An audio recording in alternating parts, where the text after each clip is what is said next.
Hello everyone, and welcome again to my little corner of crafts where I talk about all about the things that I make, and I invite you to join me, and maybe we will have a tea together and talk about some knitting, crafting, some delicious yarn, and all this goodness that we love.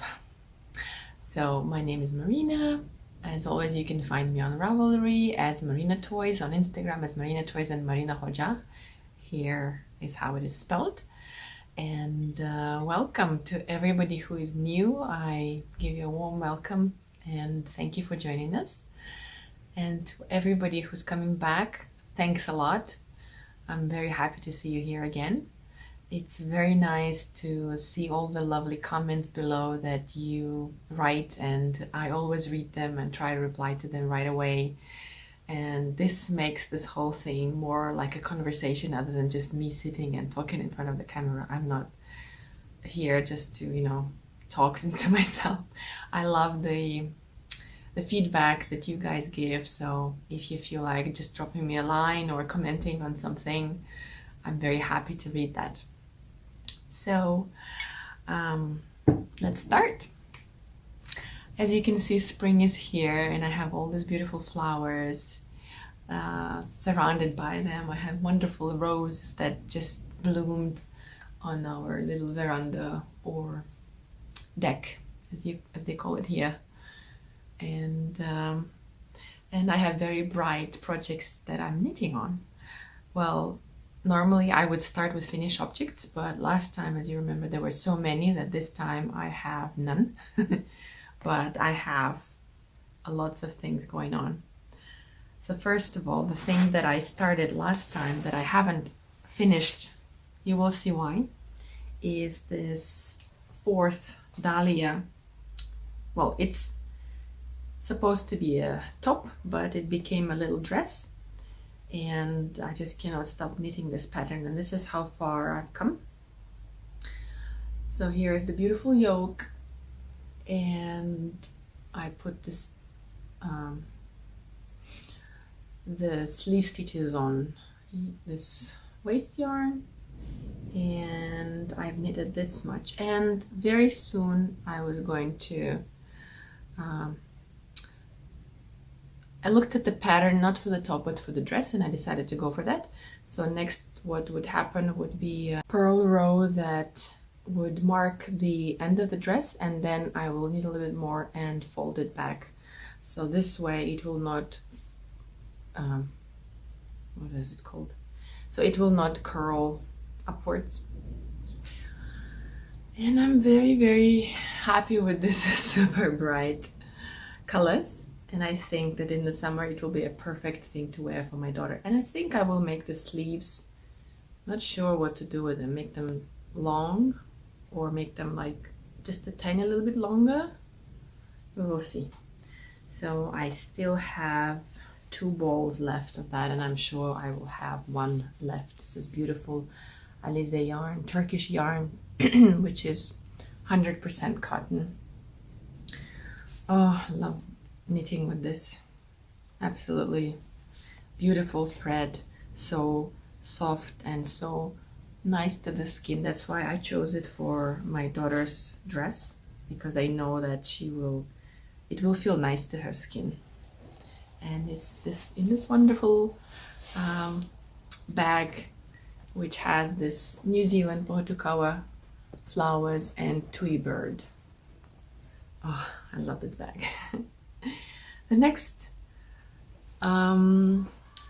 is a cardigan for me. I was so so happy with myself and proud actually that I finished finally the Floozy cardigan, and there's so much going on with everybody making some color work or some lace and wearing these beautiful things, and I just thought, okay, time for me to make another cardigan. And finally I decided to wind up the yarn that I had dyed. If you remember, it was this beginning of this year I hand dyed some of this turquoise, and I tried a new technique making speckle yarn, and although this was supposed to be the same, they are definitely different. So anyways, I'm making a Comfort Fade cardigan by Andrea Murray, and I was so crazy about the colors that are coming up that I just got carried away, and I stopped knitting on my baby's this cotton dress. Just couldn't stop it. This is how far I've gone. So as you can see, this is this is almost done. What I loved about this piece is that it has all these nice colors that are, the cuff repeats the borders of the collar and the hem, and they all melt in together so smoothly and beautifully, and even though they're different, they kind of match. But here I have quite similar colors, so I don't think it will be that much contrast, although I only have 600 grams of yarn, and this is DK weight, so I have no idea. And although the pattern, actually this is the right side of the pattern, I really love this knit side. I think it shows the stitches much better, and this beautiful speckles, and I might actually go for this look more than the reverse. We will see. Actually, that will make the sleeves knitting much easier, because otherwise they'd have to be purled in a row, or I'd have to turn them and carry yarn on the other side. But anyways, I'm really loving this beautiful yarn, if I say so myself. I just love the color, this color, and the green with some pink and some light blues and dark blues, and here we have some purples. And what I did here was I started with this one colored turquoise, then I blended in these more greenish skein that I have, and then as you can see there are like a couple of rows this, a couple of rows that, and then I went on to the more purple skein. So we shall see. I also have some undyed white in case I ran out and I decide to add that, because I don't think I can repeat any of these colors, and I don't want to buy other yarn for this cardigan. So I'm very happy with that, and very excited to be knitting from my hand-dyed yarn. This is so exciting. The third thing that I'm knitting is another cardigan, which is for my husband. And this time he has been asking me to make him a sweater for years now, and I was just saying, oh, you know, buying one would be much cheaper and easier, and you would definitely be happy with the result, while if I knit you one, chances are that it'll be very expensive, waste of my time. But I decided I love him and I want him to wear something and be proud of me, so I bought this book, which is a patterns Inca for men, and there are a couple of very nice designs in quite thick yarn. So actually I knew that he's gonna love one of them, and the one he loved is the one I thought he would love, this lovely cabled one. He also liked this one, but I thought it was too easy and I wanted something more challenging for him. Something as beautiful as this, maybe not with a collar like that. So this style, number 1, is called Cable and Rib Raglan Sweater with Crew Neckline. Very nice name. Anyway, I couldn't find it in Ravelry, so I had to type in the name as it is shown here, but I didn't have such yarn, obviously, in such quantity in my stash. So what did I do? Of course, I went to Skeins online and I bought some really nice thick yarn, and I know that my husband loves this color. It's light gray, it's beautiful, and it's his color. He has gray eyes, so it shows. It's good on his skin. So what is this? This is 100% New Zealand wool, 100 gram, and it is 115 meters, which is approximately the same weight as in the pattern. I made a swatch and I'm happy with the choice of my needles. As usual, I had to go half a size down. So for example, it calls for 7 millimeter and I'm using 6.5 millimeters, higher shops. Anyways, enough talking about yarn. Here is the back. Okay, oh wait, let's lose the cable needle. I don't need that. Yeah, not much to see yet, but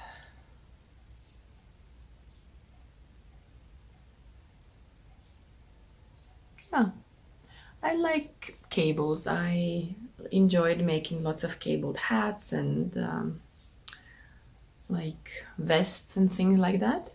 So I really like to twist stitches and see how it grows from this.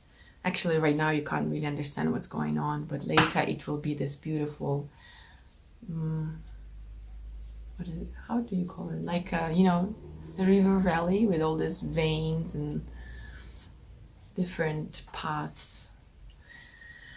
And that's what makes it so exciting to knit this and to see this pattern unfold into something beautiful. So yeah, I'm very, very happy. And we've had some really cold weather a couple of days back, and that's when I started it, and it was perfect because it was nice and cozy to have it on my lap and, you know, to be knitting while he was sitting next to me, and it was so nice. And I felt really like, you know, when you knit for someone you love, you know, you pour your heart into the work, and this is what was happening exactly. But now it's really warm again. It's like summer is coming here finally, and that's why I've been more tempted to work on this cardigan, because it is merino and it's very soft, and my fingers don't sweat that much. And probably by next time I'll be finished with my cotton project, because obviously it's more summery. I also have some plans for little short-sleeved sweater or like t-shirt, a shirt for me knitted from cotton yarn, but I have to yet finalize the pattern and the yarn that I'm going to be using. But hopefully for next time I'll be showing you that as well. I like to have many projects on the needles at the same time. What about you? Do you have many, or you have one? I think most of the people that I watch who are knitters as well, they also like the variety that it gives you. Like when you're tired and you don't want to focus on something, you just do the socks or something in stockinette, and when you feel a bit more energetic and you want to challenge yourself, then you go to cables or some color work, right? And this is why I have so many things going on at the same time.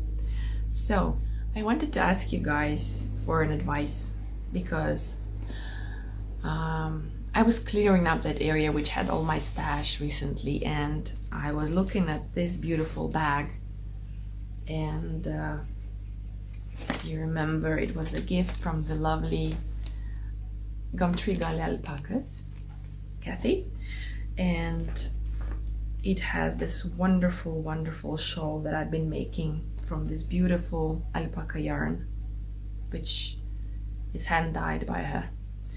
So I was making the Find Your Fate shawl, and I'm sad to say that the more I knit it, actually I have stopped, and this is the problem. The more I was knitting it, the more it kind of, I fell out of love with it. And what do you do when you fall out fall out of love with a project? You wait, right? And you hope that this love would come back. So this is what I did, and I have been waiting maybe for a couple of months now. I haven't touched it, it was just there. So recently I took it out and I laid it on the floor and I looked at it, and it was this beautiful colored variations shawl with a really strange shape, because I don't know if it's my knitting or something here happened, like I have no idea why it's like that. Little boo-boo.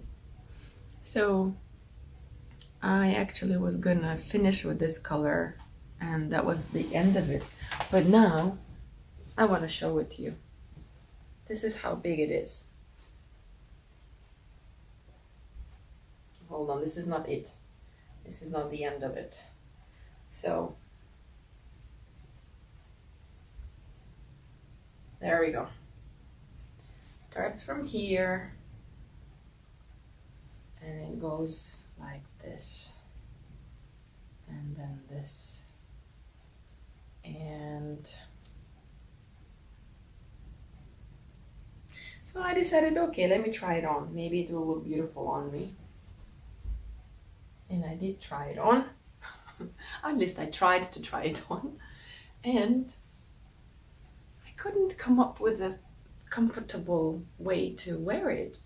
And I think, and it would still be a bit more here. So basically it would be this really lovely stretchy piece that doesn't really have a shape that I love, even though I love the color, I love the way it's stretching, and I just don't like I don't think I'll be in love with the finished project. So the big question is to frog or not to frog. I mean, I think it's better to unfrog and use it for something that I would really love, like my Floozy cardigan, other than, you know, persevering and ending up with a project that I wouldn't be happy with and I wouldn't wear, and all this beautiful yarn. I mean, of course, it's lots of hours of work, and I feel sorry that it doesn't look as I wanted it to look, but probably it would be better to frog it and use this gorgeous yarn to make a sweater that it can be this another Comfort Fade cardigan, actually. Wouldn't it be lovely? Look at these colors, they're just so gorgeous. Look at it. Think about this as a cardigan. I can totally see myself wearing it as a cardigan, I mean. But as a shawl, I don't think so. Ooh, look at that. Actually, if I was a pattern designer, or I don't know, if I was amazing or any good at making designs, I would make a sweater that would look like this, with this really nice what do you call, V lines here. Oh, does somebody know a pattern like that? Can you advise me what to do with it? I really don't want to frog it, but at the same time I don't want it to be lying there until moth finds it and I will just lose this beauty. So I need your help, and I would really appreciate any suggestions of what to do with it. I have, I think, about probably 800 grams of it, DK weight, alpaca, 100% alpaca. So yeah, sad. But at the same time, I'm happy that I can still use it for something. I don't have to continue with it if I don't like it, right? This is the liberty that we knitters have.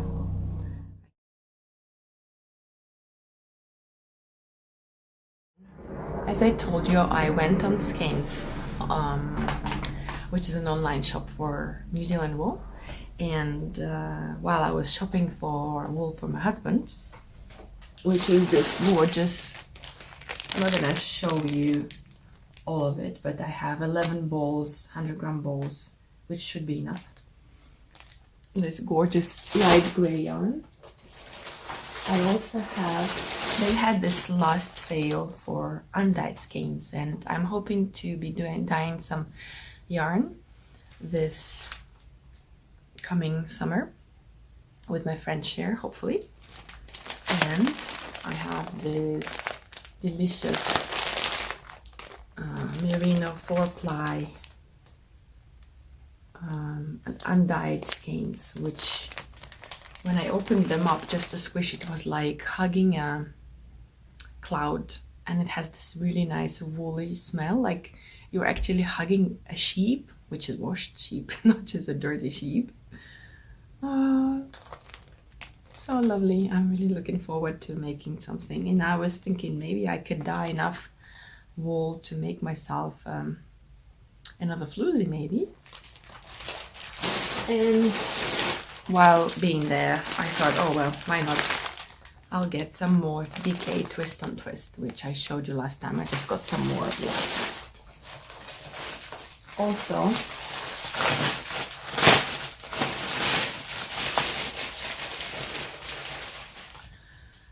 I had to buy this beauty, so I don't know how many I have bought, but they have reduced the price to such a ridiculous amount that I just had to have some more. This is alpaca sock, 60% alpaca, 20% polwas, and 20 nylon, and it's so,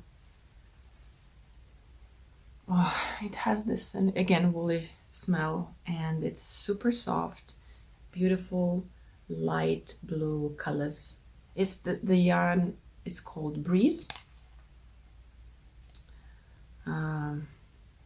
Yeah, but more, it reminds me like cold ice, you know, such nice cold colors. I don't think it shows as, it shows a bit gray, but it's much lighter than that. By the way, I'm sorry if the colors are not, I'm trying a different background today, so hopefully that will work. So these are my purchases, and I tried to hide them from my husband, but the mailman had to come when my husband was still at home in the morning. So he saw it, he's like, more yarn? And I was like, I know, like I have enough for many, many days and years, but I'm making a sweater for him, so I had to buy more, right? Anyway, that's all about my new yarns, and now let's move on to questions. Oh no, before that, I wanted to mention quickly some new podcasts that I loved. I really, really liked all this time that I've been knitting on the sweaters, watching Kia from Kia's board. Here is the link. She is such a lovely Swedish lady who has inspired me one day to try some color work. Not today, but one day.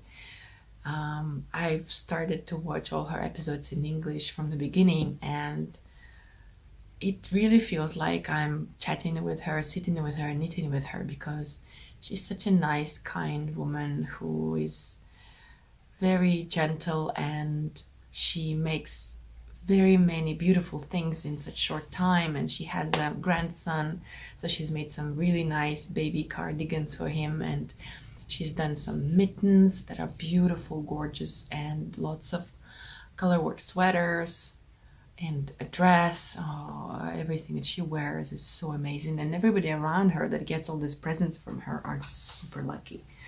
So if you haven't seen her, I am sure that you would love it, so please go watch her. And another podcast that she actually suggested, and I checked it out and I really liked, is the Crimson Stitchery. Anushka, and I just started watching. I just watched one episode, but I'm sure I'm gonna enjoy watching more because she's a very bright and happy and lovely person, and she has this. I'm a linguist, so I love languages and accents, and sometimes, to be honest, I watch a podcast for some of the weirdest reasons, like the accent and the use of language. So Anushka's accent and language is so rich and just nice. It's such a pleasure to listen to her. And also her colorful background and the things that she's knitting, I really enjoyed that, and I thought you might enjoy it as well.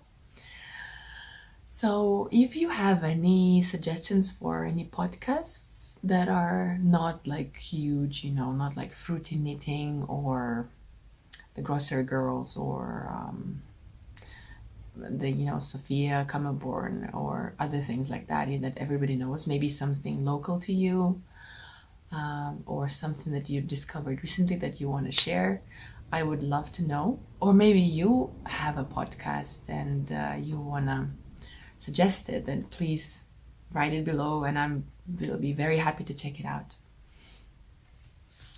Right, so let's finish off with this little segment on questions. Last time I asked you who was the person who taught you knitting, and I was very happy to read your comments, and I was actually surprised that some of you, I guess I was thinking that everybody had someone that taught them, but no, some of you just were curious and you researched online or from books and you learned it yourself. Well done.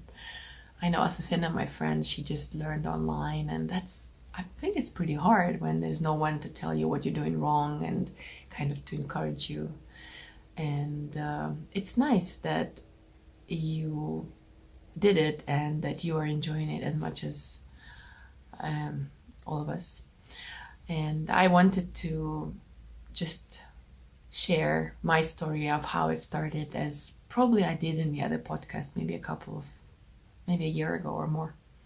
It was my grandma who taught me, and I remember when I was little and I would come to her house and she would have these bags of old clothes, because back then in the Soviet Union times, we didn't have access to all this clothes as much as we do.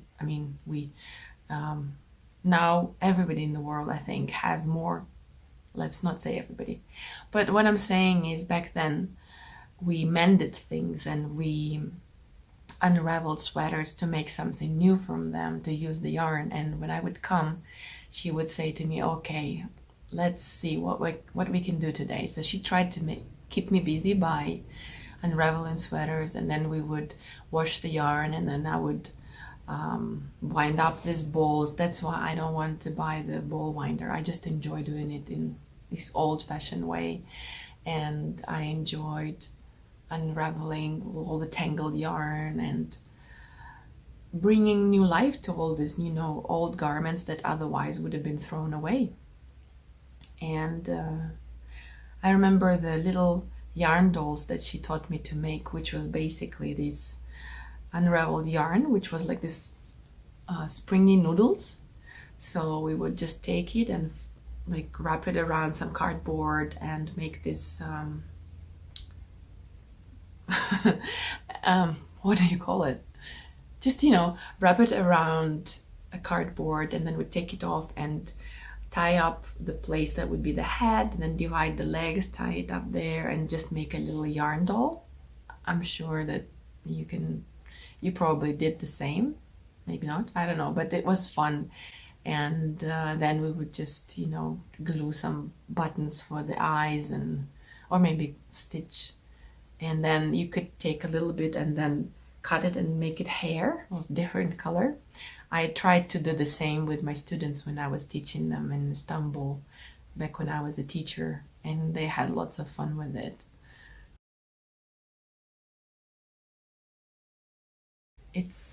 I think this is the best part about knitting, is that you can share it with others, and the knowledge that is passed on from generations, from my grandmother to me, and to little kids that I was teaching, and that's why the most probably important person in my life was my grandma. Not because she taught me teaching, and that's she wasn't that much into knitting herself. She just knew a little bit, just knitting and purling, and she was, I don't think actually she made much, but she gave me this passion. And yeah, sadly she has been gone for 2 years now, and I miss her so much, but she has given me this love for everything creating, for making something from scratch, for making dolls from leaves and flowers, or making pelmeni, which is Russian dumplings, and you know, working with your hands. And also she taught me to mend socks, to pick mushrooms, and I can talk about my grandma forever. But I'm just, yeah, this is the person, the most important and wonderful and amazing and special person in my life. Oh yeah, sorry, I got carried away. So yeah, the next question that I wanted to ask you, if you have some time to answer it, would be, can you please tell me about the project that it was the most challenging for you, and the one that you are most proud of?